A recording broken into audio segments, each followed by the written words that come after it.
चिनिया सञ्चार माध्यमका आँखामा नेपाल। पछिल्लो समय नेपाल र भारत बीच सीमा विवाद बढेको छ, तर नेपालको आकार भारतको तुलनामा निकै सानो छ। अथवा नेपाल एक बच्चा जस्तै छ। चिनिया self media platform net is अनलाइनबाट साभार एउटा सामग्री।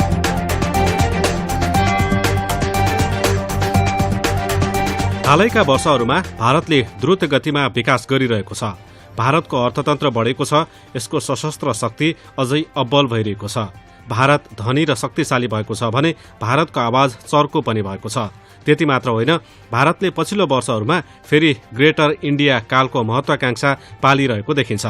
जताततै समस्या र सीमा द्वन्द्व सिर्जना गर्ने क्रममा भारत एक कदम अगाडि देखिन्छ, जस्तो कि चीन भारत, भारत पाकिस्तान, नेपाल भारत त्रिपक्षीय द्वन्द्व एकै समयमा हुन्छन्, तर भारत अझै थाकेको जस्तो देखिँदैन।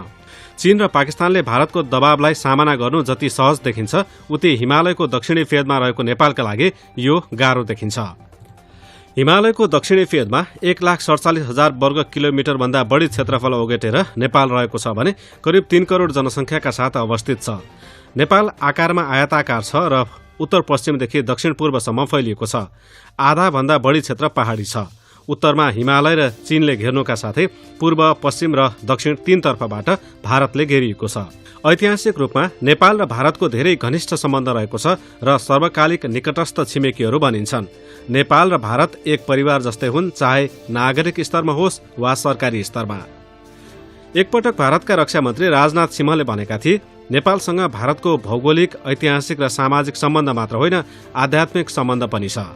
नेपालको 86% नागरिक हिन्दू धर्ममा विश्वास गर्छन्। भारतमा पनि अधिकांश भारतीय नागरिकहरू हिन्दू धर्ममा विश्वास गर्छन्। नेपालको राजधानी काठमाडौँमा मात्रै 3,000 भन्दा बढी हिन्दू मन्दिरहरू छन्। बुद्ध धर्मको जन्म भारतमा भएको थियो, तर बुद्धले उत्तरी भारत अर्थात् तत्कालीन चिनियामा थ्यान्चुमा बौद्ध धर्म प्रचार प्रसार गरे। बौद्ध भिक्षुहरूले गंगा नदीको दुवै किनारमा बुद्ध विद्यालयहरू स्थापना गरे। आज भारतमा बौद्ध धर्म घट्दै गए पनि यसको पोषण भारतीय संस्कृतिमा समाहित भएको छ। तसर्थ ऐतिहासिक उत्पत्ति र संस्कृति बीचको घनिष्ठ सम्बन्धका कारण नेपालीहरू अवधारणा, रीतिरिवाज र सांस्कृतिक हिसाबले भारतसँग मिल्दोजुल्दो छन्। नेपालमा उच्च वर्गको साझा भाषा अंग्रेजी हो, जसले आज नेपाल र भारत बीचको सञ्चारलाई अझ सहज बनाउँछ।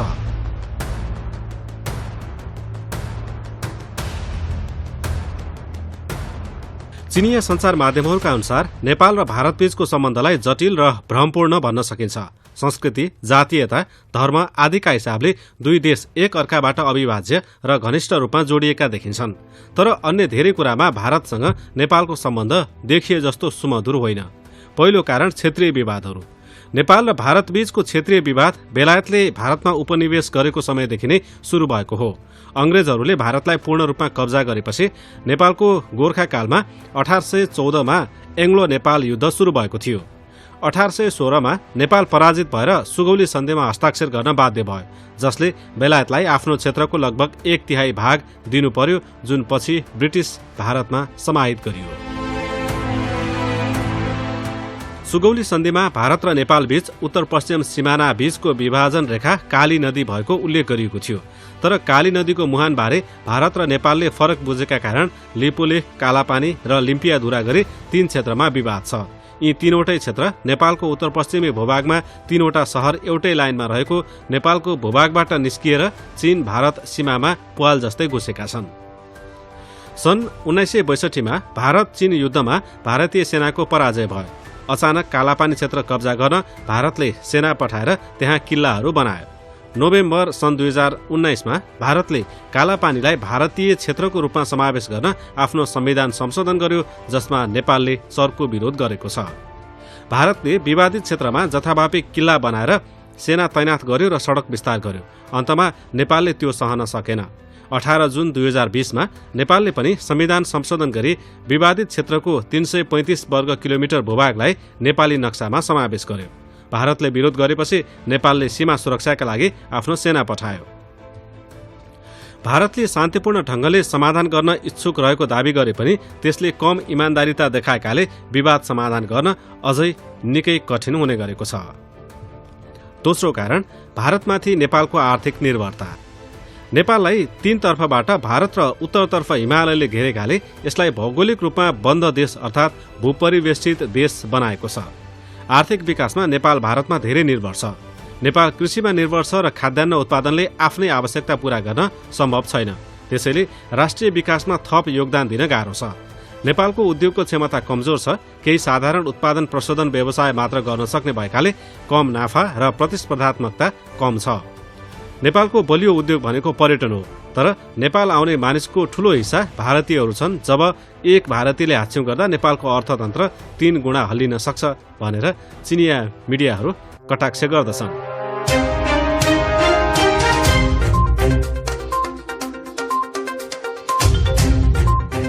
वैदेशिक व्यापारमा नेपालले अहिले पनि मुख्यतः भारतीयसँग व्यापार गर्दै आएको छ।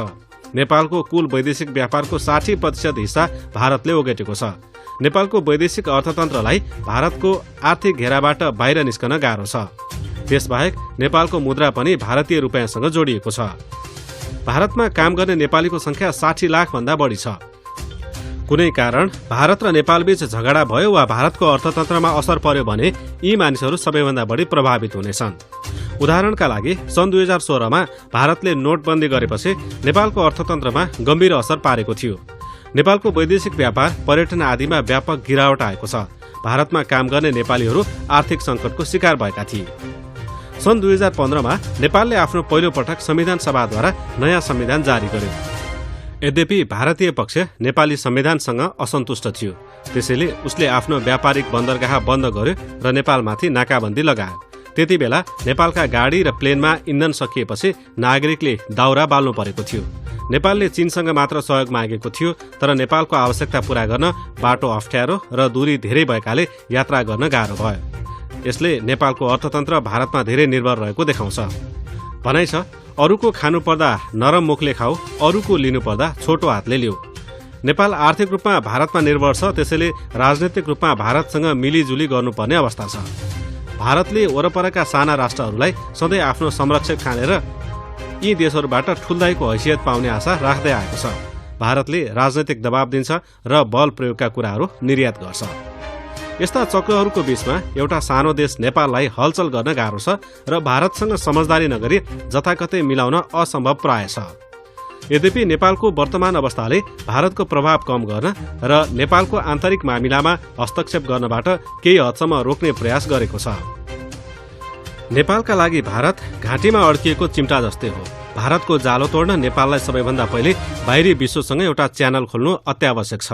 अर्कोतर्फ नेपालको भौगोलिक अवस्थितिले भारतको उच्च दबावमूलक अवस्थालाई तोड्ने हो भने नेपालका लागि एकमात्र बाँकी छिमेकी चीन हो, जसको इच्छा शक्ति र क्षमता प्रमुख विषय हुन जान्छ।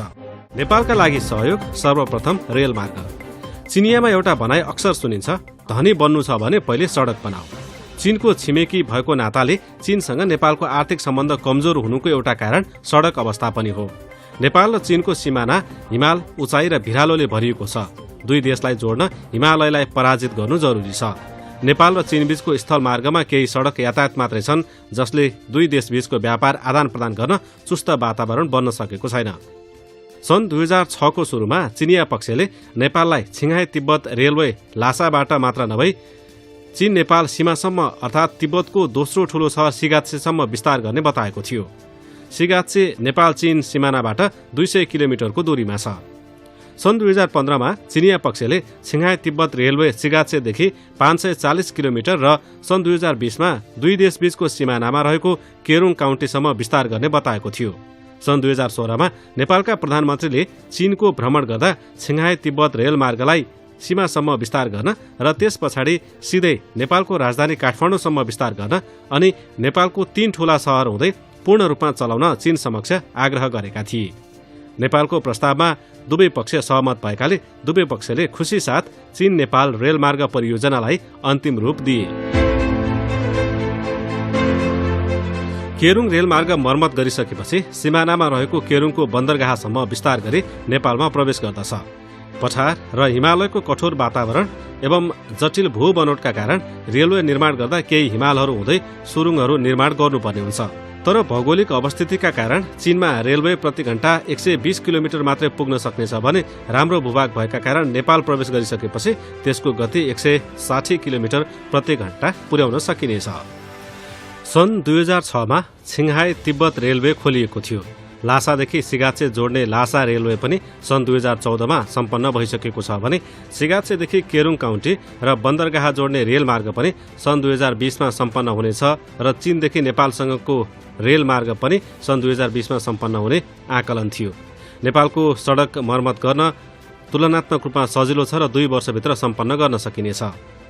चीन नेपाल रेलमार्ग जोडिएपछि भारतसँग सामना गर्दा नेपाल थप ढुक्क हुनेछ।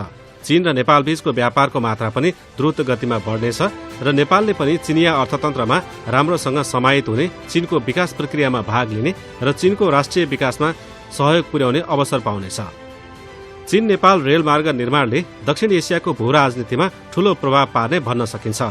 यो नेपालको विकास र नेपाल चीन व्यापारसँग मात्र सम्बन्धित छैन, यसले नेपाल भारत बीचको राजनीतिक सम्बन्धमा पनि गहिरो प्रभाव पार्नेछ।